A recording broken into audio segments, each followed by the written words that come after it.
must worship God in spirit and in truth.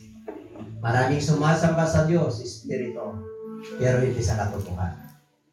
Dalawa po yun. We must worship Him in spirit and in truth. Kaya maraming nalilid lang. Amen? Ngayon, can salvation be lost? Titingnan natin. Hindi ko sasagutin, kayo ang sasagot. Papag-aralan lang natin. Okay, pagpalain ka ng Diyos, sabi mo sa katabi.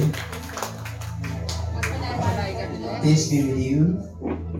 Philippians chapter 2 verse 12. Basahin po natin lahat. Therefore. Sige, basa po. Therefore, My beloved, as you have always obeyed, not as in my presence only, but now much more in my absence. Work out your own salvation with fear and trembling. Okay. Kaya our preaching this morning is entitled, Can You Lose Salvation? Ayon sa binasa po natin, mga kapatid. Kaya sabi niya, mga minamahal, mga kapatid, lagi kayong sumusunod sa akin nung nandyan ako. Kasama niyo ako. Pero ngayon, but now much more in my absence, kahit na wala ako, ngayon, much more, kahit na wala ako, isagawa ninyo ang inyong sariling kaligtasan na may takot at may panginginig. Salvation.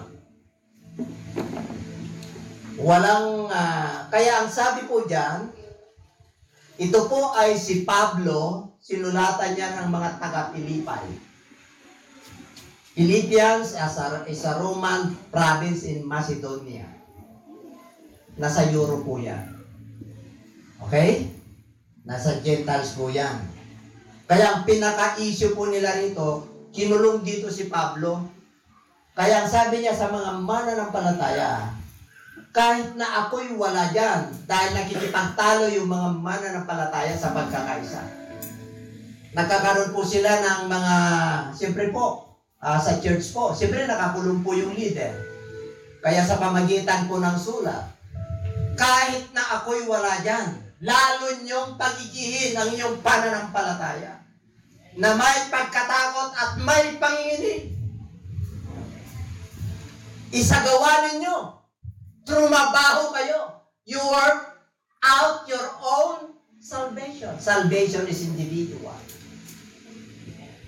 Ang kaligtasan ay nakuha po natin individually. Hindi pwedeng iligtas ka ng tatay mo, ng pamilya mo, ng church. Ang magliligtas lang sa iyo, ang Diyos pagdating sa kaluluwa. Amen? Kaya sabi niya, with fear and trembling. Bakit? Kasi yung mga iba po, pag tumanggap sa Lord, nakakilala siya sa Diyos, natamasan niya yung kanyang mga pagpapala sa Diyos, kagalakan, kapayapaan, kagandaang loob ng Diyos. Yung kaligtasan po, pag dumating ang unos at bagyo at mga trials, mga testing of faith ng isang tao, sila po ay nauuga. Sila po ay nababalisa, nag-alala. Ang akala nila, hindi nila kasama ang Diyos. Kaya ang sabi diyan, pagdating sa kaligtasan, huwag mong baliwalain. You must value the salvation that God has granted each every one of us.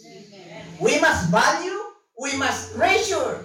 Kasi buhay ng Panginoong Diyos ang ibinigay niya para sa sangkatauhan. For God so loved the world that He gave His only begotten Son, that whosoever believes in Him shall not perish, but have an everlasting life. Pangako ng Diyos yan. Ang kaligtasan ay nandyan lang. Hindi nawawala ang kaligtasan ng Diyos.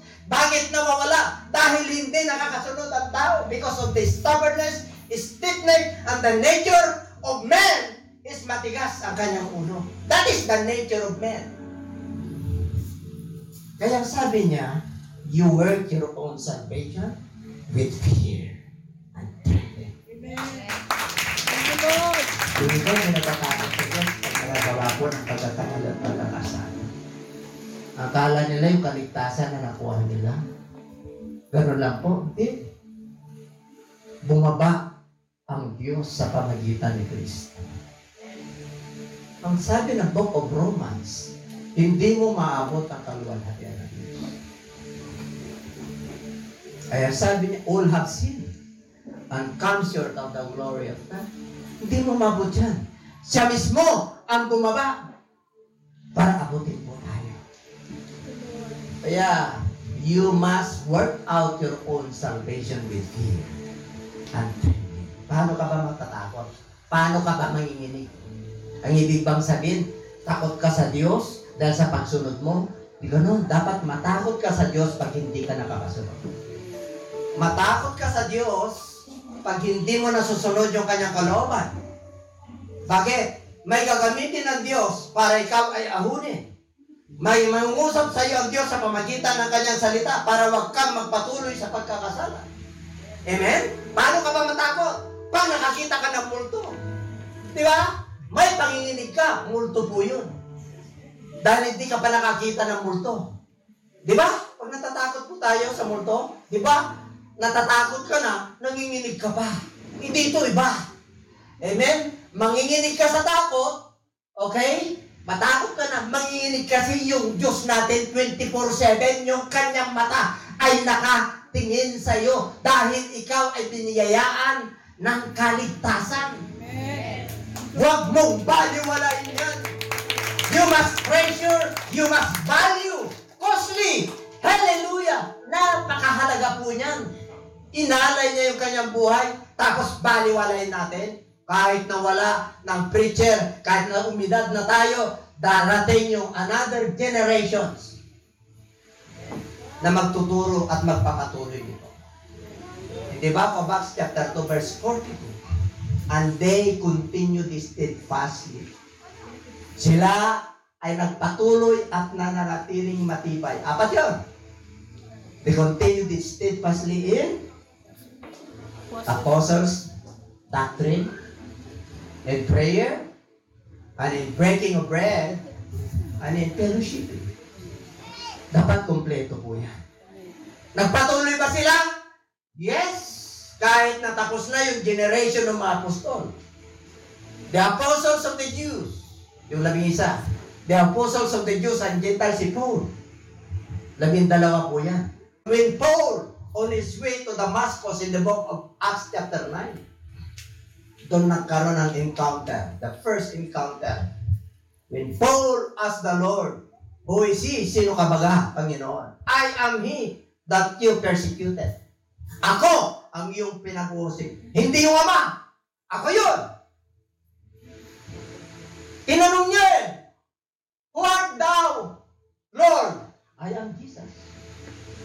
Paul is expecting that he is Jehovah. Expecting that he was Yahweh, Adonai. But he was Yeshua, Jesus Christ, Jesu Cristo sa Tagalog. Yeshua in Hebrew language. And everybody say amen. Amen. Hallelujah! That is the first encounter of Paul. Hindi kumain si Paul 3 days and 3 nights, absolute fasting without water, without food. Liquid or solid, none. Ang kailangan niya po ay gospel. Nanalangin po siya, nabulag po siya for 3 nights and 3 days, no food, no water. Nanalangin lang po siya. Hindi pa po siya naligtas. Kailan siya naligtas?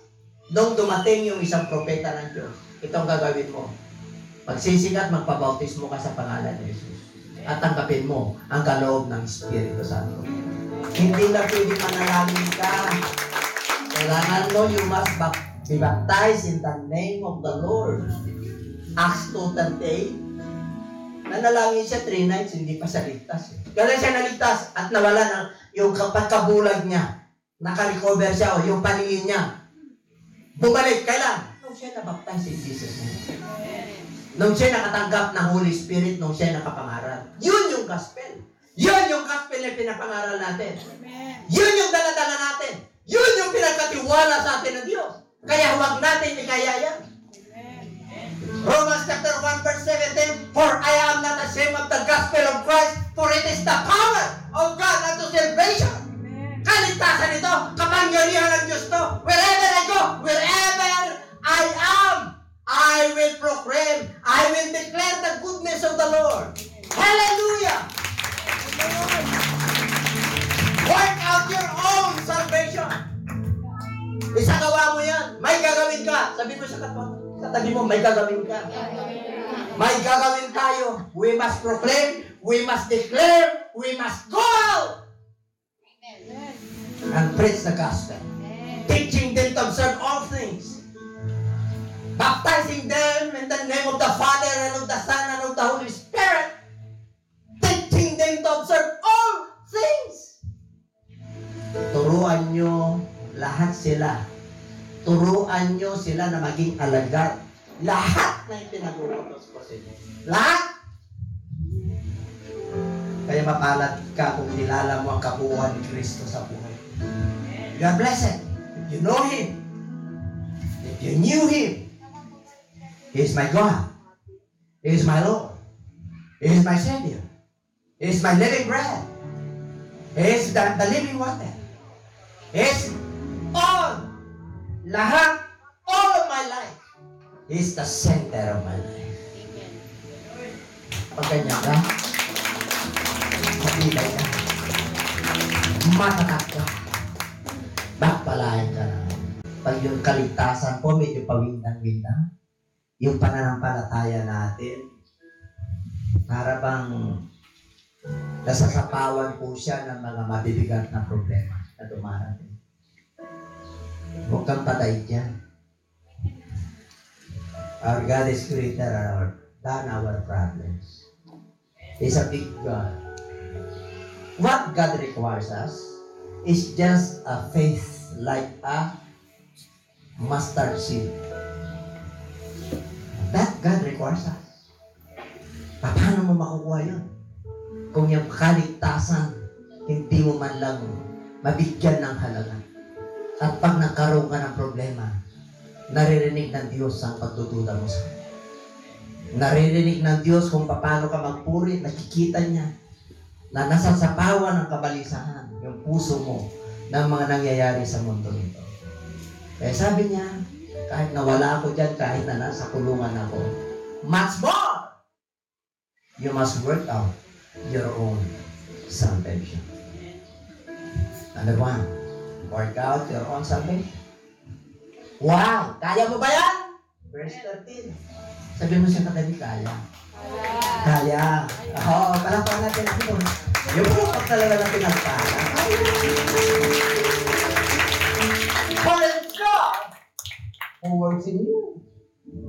Kaya. Kahit na nung sagabal yan. Huwag kang mag-alala. Sabi mo siya katabi. Sapagkat Diyos ang gumagawa sa inyo. Sapagkat ang Diyos ang gumagawa sa inyo. Pagkalooban ng Diyos, pagsalita ng Diyos, ang pangako ng Diyos, pag sinunod mo, siya ang gumagabay, siya ang pumapatnubay, siya ang gumagawa. Kaya kaya mo yan. May karamdaman ka, gagaling ka, nahihirapan ka sa panahon ng pandemic, may kapayapaan ka, may pag-asa ka, may lakalakad ka, may lakas ng loob ka, kasi kasama mo ang Diyos sa buhay mo, kasama mo ang Banal na Espiritu, kasama mo ang instruction ng Diyos, kasama mo ang mga manggagawa ng Diyos. I will never leave you nor forsake you, even unto the end of this earth. Kahit na wala ka na sa mundong ito, tumanda ka ng Diyos nandiyan pa rin sa piling mo. Grabe. Ang Diyos natin buhay. Diyos ng punong-puno ng kabaitan at kagandahang loob. Tingnan yung ano natin, all my life is so faithful. In spite of our unfaithfulness, God is always faithful. His day, all the time is good. Akala mo lang yung nangyayari sa'yo at napagdadaanan mo ngayon. Pero lahat tayo pinagdadaanan, maaaring karamdaman, maaaring relasyon, maaaring kahirapan. Lahat tayo maaaring pag-uusig. Lahat tayo may pinagdadaanan. But we have a great God. Yes. Hallelujah. Never fail. For is the same yesterday, today, and forever. Hindi nagbago ang Diyos nila Moses. Hindi nagbago ang Diyos nila Elijah. Bumaba ang Diyos nila Elijah. Nagkatawang tao ang Espiritu. Nagkatawang tao ang Berbo sa pamagitan ni Kristo. Bumalik siya sa kanyang trono para paghanda ka ng isang mansyon sa langit.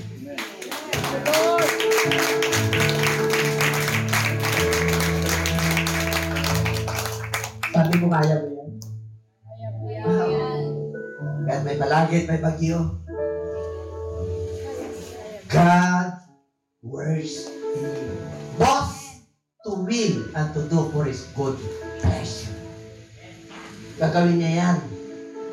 Yung pagnanais mo, what is your desire to the Lord? Anong gusto mo? What is your desire? Siyang gumagawa niyan, lalo sa kalooban ng Diyos, sa gawain. Siyang naglalagay yan at nagpupula sa ating mga puso. Siyang naglagay niyan. Para gawin mo yan, ginawa niyan, nilagay ng Lord, in-implant niyan, in-empower yung puso po natin. Napapunta tayo sa gawain.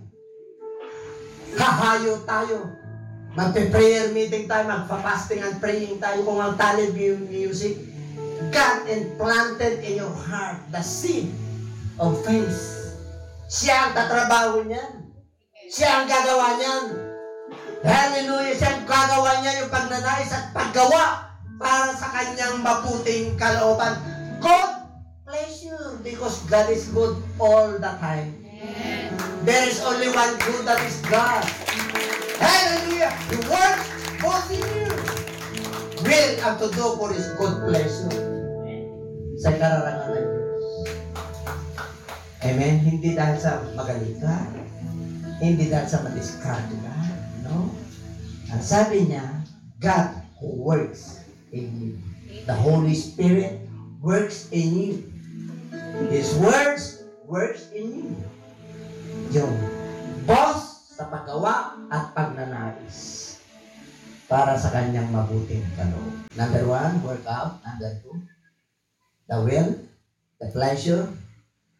Kaya mo yan kasi mabuting kalooban ng Diyos yung ginagawa ko natin. 14. Basahin natin. Do all things without complaining and disputing. Gawin ninyo ang lahat ng mga bagay na walang pabulong-bulong at pagtatalo. Gawain ng Diyos nang bubulong ka. Malayo, pagod, walang pamasahe. Naririnig ng Diyos. He is the fulfillment of the law. Kaya nga, siya na po, yun ang kumumpleto para hindi na kayo mahirapan. Kasi pag Sabado doon sa Israel, pinaghandaan sila, naging mabuti sila, Biyernes pala.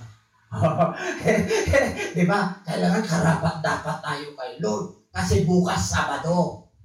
Dito natin si Lord. Nagtrabaho, nagpagaling, Sabat. Galit na galit ang mga religious leaders sa kanya. Sabi niya, bakit? Ginawa ba ng Diyos yung Sabat sa kaysa sama ng tao? Ginawa ng Sabat sa ikabubuti, kaya uhunin mo yung asno. Yun ang ibig niya sabihin. Ngayon, ako na yung Panginoon ng Sabat. Kaya sabihin mo sa'yo katabi, Sabat, Lunes, Martes, Miyerkules, Huwebes, Biyernes, Sabado, Linggo. Nagtatrabaho ko, security guard ako Lunes lang ang pahinga ko. Sabat mo yun. Kaya wala nang idadahilan ng tao pagdating sa pagsamba. Palakpakan natin ang Diyos. Walang pagtatalo. Work out your own salvation because God, in His pleasure, to God His will. Kalooban niya yan. Kaya pag tumatrabaho ka sa gawain ng Lord, without complaining. Manalig ka sa salita ng Diyos. Manalig ka sa patnubay ng banal na Espiritu. Doon ka manalig. Huwag mong susundan ang himala. Ayahan mo ang himala ang susunod sa iyo. Mamaya, ang himala. Sumusunod ang himala sa akin. Nakandaan ang Diyos. Pagbabagong buhay, sumusunod. Healing power, sumusunod. Pagka Jesus ka, nanalig at sumunod, pera, karamdaman, emosyon, distress, relationship, depression, sandali lang mawala yan. Yung mga sakit sa kasukasuan, sa katawan, pag wala ka ng depression at patulog ka ng diretso, gigising ka, pagising ka lang, kinabukasan ng lakas mo. Ngayon lang ako. Grabe talaga. Grabe talagang kinain ko. Sarap. Instead na sarap. Yeah. Instead na nakita mo yung kapaligiran, grabe. Ang Diyos, dakila. Is my wonderful God. When I saw heaven, He declares His glory. When I look up the stars at the constellation of heaven, I see the handiworks of God. Dapat ganun tayo. Kahit na laksa-laksa ng demonyo, wala. Apakan mo lang yan. Kahirapan in Jesus' name. Kaya minsan pinapahintulutan ng Diyos na wala lahat eh. Para magtiwala ka sa Kanya. Ganun lang po yan. Kanya no salvation. Tingnan natin. That you may become blameless and harmless. Okay? Kayo, tayong mga mananampalataya, wala tayong magdududa, magpulong-pulungan, nakakatakot. Naririnig ng Diyos yan pag sinabing nakakapagod. Lalo kang mapapagod. Kaya ba nananalangin na pag yung mahal mo sa buhay, mananampalataya ka? Naging isa ng pabor sa'yo? Pag-pray mo nga ako, Brad. Tinignan na rin yung pananampalataya. Hindi ako karapat dapat na mag-pray sa'yo. Hindi karapat dapat. You are being justified by your faith. Pinabanal ka na ng Diyos dahil sa pananampalataya kay Kristo. You washed by His blood. You redeemed by His blood. Tapos sabihin mo, hindi ako karapat dapat. Samantalang pag may nag-alok sa'yo ng vision, ay hindi na. Takot ako kay Kristo. Takot ako magkasala. Tapos pag may nagpapre sa'yo, ay hindi ako karapat dapat. Tingnan mo yung katabi mo kung hindi karapat dapat. Uy, anak tayong lahat ng Lord. Huwag kayong matakot sa panalangin. Kung yun ay natuluyan, hindi mo sagutin yun. Ang may control ang Diyos nun. Amen? Basta nag-pray ka, alam mo, ng Diyos kasama mo. Mga kadahilanan kung bakit namatay. Hindi natin isa-isahin. Baka doon na lang siya. Pangalawa, baka pinagpipray na rin yung mga mahal niya sa buhay. Nakunin na rin siya. Kasi nabibigatan na sila. Kasi pag pumupunta sila sa ospital, awang-awa sila sa kanya kalagayan. Pangatlo kadaliran, gusto niyo pa? Marami yan. Baka meron siya hindi man suko ng kasalanan, kaya dinito na lang.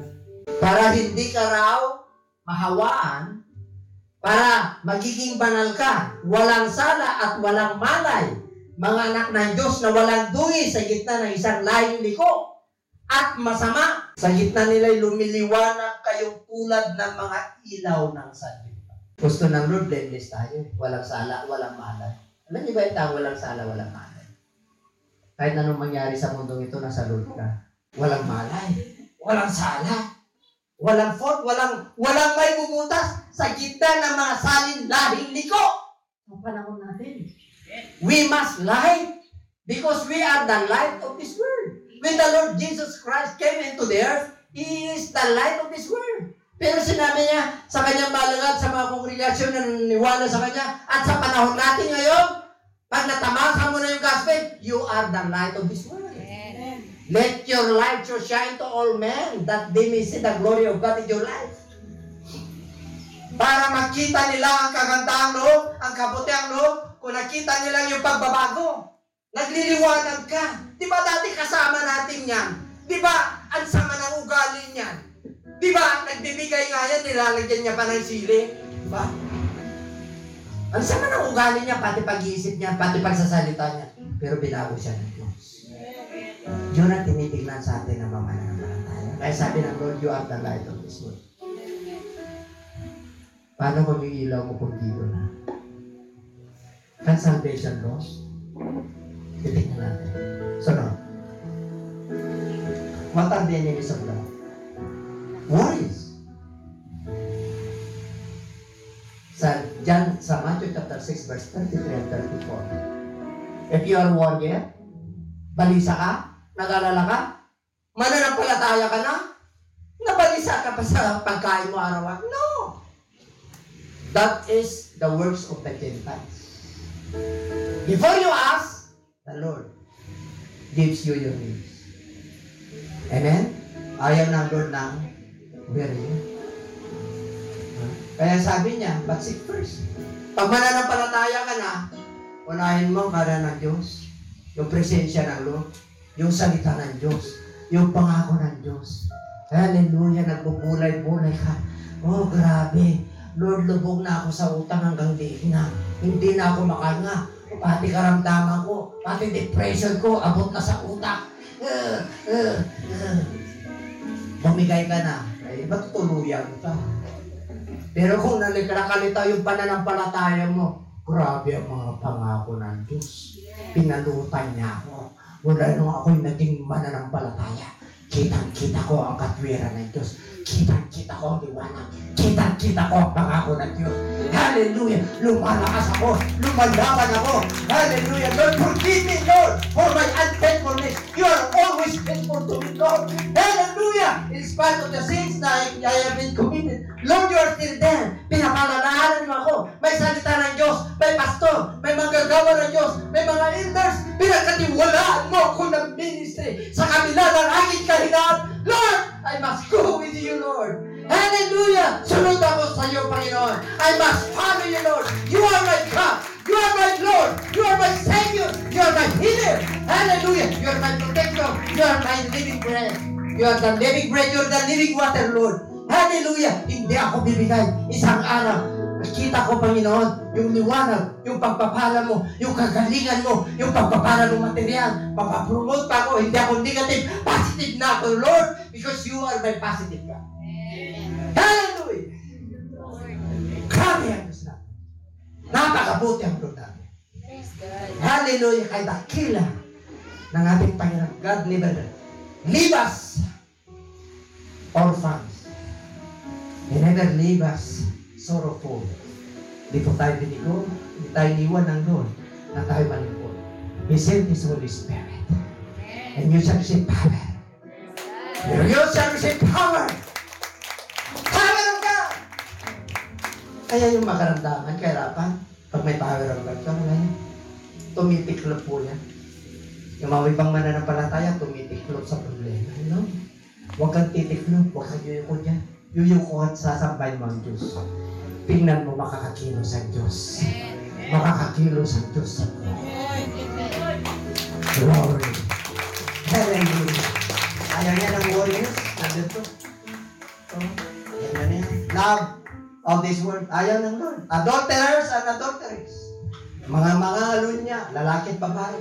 Do you not know that friendship with the world is enmity with God? Whoever therefore wants to be a friend of the world makes himself an enemy of God. Kaya huwag mong i-focus yung sarili mo sa mga. Hindi ko na naisulat dyan. 1 John chapter 2 verse 15 to 17. Love not this world, for the things that are in the world are the lust of flesh, the lust of the eyes, and the pride of life. Because the word passes away. Sa 1 John yan, chapter 2, verse 15 to 17. Because the word passes away, but the word of the Lord remains forever. Kaya huwag kayo mag-focus sa mundo nito. Gusto ng Diyos maganang buhay. Gusto ng Diyos matuto po tayo sa Kanya. Gusto ng Diyos lumago tayo. Gusto ng Diyos na makakilos ang Diyos sa buhay po natin. Hallelujah. Mananampalataya ka, anak ka ng Diyos. What are the benefits of the children of God? You are the co-hearer. You are the co-ears. No? Co-ears. Tagapagmana. Grabe. Pagmana lang pinag-uusapan. The earth is the Lord and the fullness thereof. Kitang-kita na yung liwanag sa iyo. Alam nyo, hindi ka babatuhin kung nasa dilim ka. Hindi nila makita. Alam na ba sila sa dilim? Ay, kaya sa liwanag, kita-kita doon na, uy, ang sarap pitasin yun, ang sarap ah. Hindi natitinag ah. Tignan nga natin, batuhin nga natin. Batuhin natin ito ng inggit. Batuhin natin ito ng pag-uusik ng kubit. Batuhin nga natin ito ng mana kung bumibigay talaga. Binigay niya na. Kaya niya ba yun? Meron talagang pinagkalooban na kaya nyo. Kayo kaya nyo? Hindi pa. Di ba? Ako? Hindi pa rin. Siyempre wala akong binada eh. Wala akong kayo binada kong kabada ko. Hindi ko makaya eh. May kanya-kanyang ano yan eh. May kanya-kanyang level. Work of the flesh. Ano yung mga gawa ng laman? Now, the works of the flesh are evident. Kitang-kita. Adultery. Pangangalunya. Marurumi. Hindi banal. Kalaswan. Basahin nyo na lang yan. Alam nyo na yung malaswa. Pag nag-shoot ka rito, tapos may tattoo pa. Tapos apuri ka sa road, alam mo na yun. Andiyan ba kayo? Yung iba hindi nila alam ang kalaswaan. Isuot mo pa lang yan, malaswaan na. Kitang-kita na kilikili mo. Pag nagpuri ka sa road, nandun pa, pinapawisan pa. May Christian, may divine ano. The things that are spiritual, these are spiritually discerned. If you're a man that is spiritual, pumapasok ang salita ng Diyos, may banal na espiritu ka, nangungusap ang Lord. You must entertain it. But a natural man cannot perceive the things that are spiritual. Hindi nila matanggap yun. Hindi ka nila maunawaan. Kaya sabi ng Lord, huwag mong ipakain sa baboy yung kayamanan. Yung word of God, huwag nyo ipakain sa baboy. Huwag nyo ipakain sa aso. Hindi ka nila in-entertain eh. Inuusik ka pa nga kahit anong gawin mo kabutihan eh. Ilang Pasko na kayo. Inibigyan mo, tapos ilang Pasko na, hindi siya kumaganti ng mabuti. Itong 2021, gawin mo naman, hindi mo siya bigyan para mag-alala siya. Bakit kaya hindi ako binigyan? Ako naman kaya magbigay sa kanya. Di ba? Hindi ko kayo tinuturuan na gumawa ng masama. Tinuturuan na tayo na maging matalino. Amen? Baka mamaya, pinag-pray mo na, pinag-ano mo na, pinag-fastingan mo pa, tigas pa rin ang ulo. Punta ka sa iba. Sabi mo siya kagabi, punta ka sa iba. Kaya nga pinapakuha tayo, pinapahayo tayo. Yan. Okay. What is the will of the Father? Ito na. Can salvation lost? And God perspective, never salvation can lose. You know why? Binigay niya ng buhay niya. Regalo niya eh. Nandyan lang yung kaligtasan. Manampalataya ka, sumunod ka sa plano ng salvation, hindi mawawala yan. Kung! Ang pagit nawawala, yung disobey. Disobedience na po. Ang salvation ng Diyos, hindi na mawawala yan.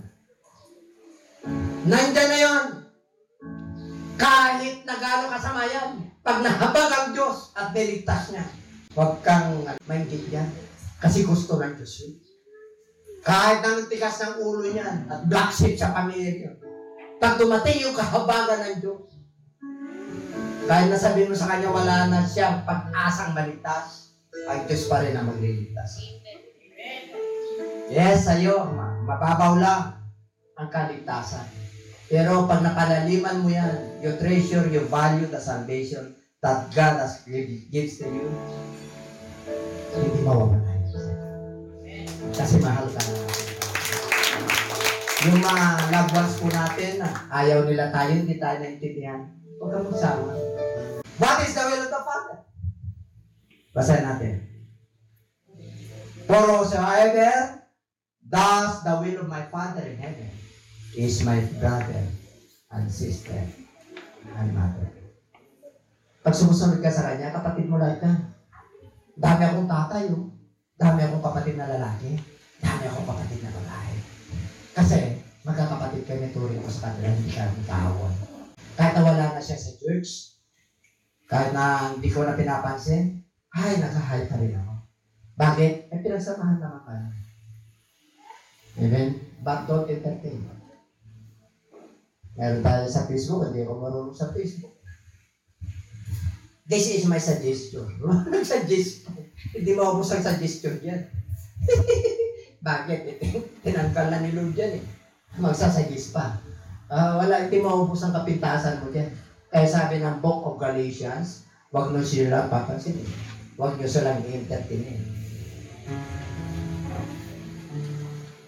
Magaling na pala kayo, di kayo na magsuggest sa sarili. Binigyan kayo ng Lord na pagkakataon mag-leader. Total, meron naman tayong kanya-kanyang pagsusulit. Isulit nyo yan, yung ginawa nyo. Isulit ko rin yung ginawa ko. Ito kayo. We are all accountable. Accountable. Hallelujah. The will of the Father. Pag nakasunod kayo, sabi ng kapatid. Pagka mag-alala, kahit na inusik ka sa pamilya nyo, ikaw lang Kristiyano, ikaw lang ilaw, punta ka sa kapatid. Masaya ka na. Gaganang buhay. Grabe ang bayad niya. Libre. Sa Diyos. Pag sa Diyos ka, may libre. Diyan pa ba kayo? Pagka sa gobyerno ka, meron konting libre. Pero meron kang abono. Pero pag sa Diyos ka, ay wala talaga. Paniwalaan mo yan, darating sa iyo yan. Sinabi ng Diyos yan, hindi ka mawawalan. Oh yes, literal, wala ngayon. Nung malay mo, bukas nandiyan na. Ngayon may sakit ka.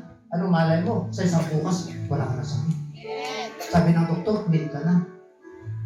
All lungs are clear. All heart are clear. Ay, clear ka, wala ka na heart. Wala ka na lungs. Bakit nakita sa x-ray, clearing? Oh, amen? E pupunta ka ngayon sa doktor, ano ibig mo sabihin? Ay, clear talaga eh. Hindi nila wala masabi kasi clear lang yung lungs mo eh. Wala ka ng lungs. Wala ka ng puso. Clear lahat eh. Bakit ka pa huminga? Hindi lang nila masabi sa'yo. Ang capacity ng doktor hanggang doon lang. Pero yung Diyos, may miracle. Ang Diyos mo may miracle. What is the will of the Father? Matapos na tayo. Oh, minsan hindi na sinabi ng Lord yan. Kulat kami pare-pareho na Kristiyano. Dahil hindi na sinabi ng Lord yan. Oh, hindi lahat ay tumatawag. Yung ibang version yan, maraming tumatawag sa akin, Panginoon, Panginoon, ay makakapasok sa kalan ng Diyos. Pero ang papasok lang, yung mga gumagawa sa kalooban ng Amang nasa langit. O, ano nga yung kalooban ng Amang nasa langit? Ano yung kalooban ng Amang nasa langit? Eh, humayo ka. Trumabaho ka. Work out your own salvation. With fear and trembling. Manginginig ka. Pag hindi mo nasunod yan, manginig ka na. Matakot ka na. Walang pagpapala na darating sa'yo. Bakit? Mawawala yung kalita. Mawawala yung bisa, yung value, yung sacrifice ni Lord na ginawa sa'yo sa cross ng Calvario. Kung ikaw man ay nagdadalamati, tamang problema, nakikihati ka lang doon sa kahirapan ni Kristo. Pero hindi totoo na ikaw ay pahirapin niya. Hindi totoo yan. Na ikaw ay lugmok sa kahirapan at karamdaman, hindi po yan. Hindi pangako ng Diyos yan. Ano pangako ng Diyos? Lumapit kayong lahat ng nabibigat ang lubha. Kayo'y pagal na, bigat na. Sapagkat kayo lalapit sa akin, ang aking pangatok ay magaan. Kayo'y matuto sa akin pag lalapit kayo sa akin. Matuto kayo, you learn from me. For my yoke is easy and my burden is light. Magaan. Ay, ang Lord napakagaan. Nakakasaya buhay. Kaya sabi ng Lord, rejoice evermore eh. Sasabihin pa tayo ng Lord na rejoice evermore? Nang daming mga problema sa mundong ito habang nasa laman tayo? You must rejoice as long as you live because God is with you. The word of the Lord is in your heart. Kaya sabi niya, if you abide in me and my words abide in you, diba? Then ask what you will and it shall be done unto you. John chapter 6. Kaya sabi niya, what does the will of the Father in heaven? Meron pa ba? He who overcomes shall be clothed in white garments, and I will not blot out his name from the book of life, but I will confess his name before my Father and before his angels. Who are the overcomers? Papasok ka sa karin ng Lord pag overcomer ka. Who are overcomers? 1 John chapter 5. Overcomers are those who believe that Jesus Christ is the Son of the living God. Who are overcomers? Those who overcome the lust of the flesh, the lust of the eyes, and the pride of life. Those are overcomers. Pagtungtong mo pa lang sa mundong ito, kitang-kita mo mga problema, pero sumasayo ang Diyos. Hindi mo nakikita yung problema, karamdaman, kahirapan at sakit. Ang makikita mo ang mga pangako ng Diyos. That's why in the book of Psalms chapter 91, yung sa lilim, He that dwelleth in the secret place of the Most High shall abide under the shadow of the Almighty. And I will say to the Lord, He is my refuge and my fortress. Siya lang ang aking tatakuhan. Siya lang ang aking tangkulan. Siya yung aking pavilion. Siya yung pag-asa ko. Siya yung truth and buckler ko sa buhay. Kaya sabi niya sa 91, verse 11, with my long life, with my whole life, kitang-kita ko ang kaligtasan at kahabagan ng Diyos. Doon ako lumalakad. And I will dwell in the house of the Lord forever. In my long life, I will show you my salvation. The great blessing shall come upon you. Pero mga kapatid, pagkasama ng Diyos, wala kang katakot. Pero pag hindi mo kasama ang Diyos, there is the possibility that you lose your salvation. Hallelujah. Kayo lang po ang makakasagot na. Kung ano na, ang katayuan nyo sa harapan ng Diyos. Huwag kang magduda. Gising dapat ang pananampalataya mo. Kahit na hirap pa sa buhay, alam na Diyos yan. Hallelujah. Praise God. Kaya sabi niya, overcomer ka. You know why? Nasa white garments ka, hindi nababati ka. Nasa holiness ka. Dito ka sa mundong ito, perverse and crooked generation, likong lahi, ang sama, pero naglililaw ka sa gitna ng kasamaan. You have the white garments. Hindi niya buburahin ang pangalan mo sa aklat ng buhay. Kasi lumanhabang ka. Hallelujah! I will confess His name before my Father. Meron pa. Let him turn away from evil and do good. Mawawala talaga yan. Pag kinokontra mo yan. Sabi ng Lord, ka na gumawa ng masama. Gumawa ka na ng mabuti. Hanapin mo ang kapayapaan at lakaran mo ito. Dito ka lalakad sa kapayapaan ng Diyos. Dito ka lalakad sa salita ng Diyos. Dito ka lalakad sa patnubay ng banal na Espiritu. Dito ka lalakad sa iglesia at kinabibilangan mo. The true faith, not false faith. The true God, not false God. Ang daming false God. There is only one God in the Bible. Our God is Spirit. Hallelujah. Praise God.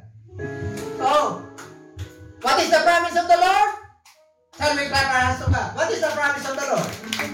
The thief coming down to destroy and to kill. Yan ang mission ng demonyo. To destroy and to kill. Steal. Nakawin yung kapayapaan mo, nakawin yung kagalakan mo, i-discourage ka niya, papatayin, may karamdaman ka, sinasakal ka, pero pinalaya ka na ng Lord. Pinagaling ka na ng Diyos. Binigyan ka na ng kapayapaan. Binigyan ka na ng pangako ng Diyos. Sinabi ng Lord sa 16:33 ng Book of John, in this world there is tribulation. But be of good cheer. Lakasan mo ang loob mo. Bakit? Napagtagumpayan mo na sa libutan. Ganun din, iwanan kita, isisid kita, ganun din ang gagawin mo. Mag-sit ka rin, magiging work ka rin, magbumayo ka, magpahayo ka rin. Ganun ang gagawin po natin. Para makuha natin ang life abundant. Kung gusto nung Lord, that they come not to destroy, to kill, and to steal. But the Lord Jesus Christ, He so came that we might have life. More abundant. Not ordinary life. The life yung ordinary, yung physical life natin dati. Nung mananampalataya tayo, more abundant. Are you abundant sa the promises of the Lord? Are you abundant? Hallelujah! Yes, we are abundant. Because our God is not far. The Word of God is not far. The Word of God is in our heart. The Holy Spirit we feel. The Holy Spirit is in us. The promise of God is in our mind. The Word of God, meditation day and night. Nandiyan sa may mind. You want a good success? This book of the Lord shall not depart out of your mouth. But meditate. Meditate. Did you meditate His Word? or meditating your own problem every night. Ito po ang palit ng inyong mga problema. If you magnify His Word in your life, hallelujah, kaya mo na. The blessing of the Lord is on the way.